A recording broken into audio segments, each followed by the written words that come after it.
আজকে আইসিটিবিডি miss case 15/2025 এই মামলায় শাপলা চত্বর 2013 সালে শাপলা চত্বরের হত্যার যে অভিযোগ সেই অভিযোগে ইতিমধ্যে এই মামলাটার তদন্ত শুরু হয়েছে। আরও কয়েকজন আসামি এই মামলায় গ্রেফতার ছিলেন।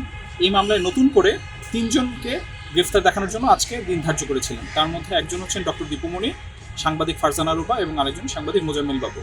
তো এই মামলায় শাপলা চত্বরের ঘটনায় তাদেরকে গ্রেফতার দেখানোর জন্য আজকে আন্তর্জাতিক অপরাধ ট্রাইব্যুনাল 1-এ তাদেরকে হাজির করা হয়েছে এবং তাদেরকে এই মামলায় গ্রেফতার দেখানো হয়েছে। যেহেতু আজকে ট্রাইব্যুনালে ডক্টর দীপুমণিকে হাজির করা হয়েছে, সে কারণে আপনারা জানেন যে পরিবারের সদস্যরা দেখা করার সুযোগ পান। সে কারণে আজকে তার হাজব্যান্ড ডক্টর তৌফিক নেওয়াজ উনি আজকে তার সাথে দেখা করতে এসেছেন।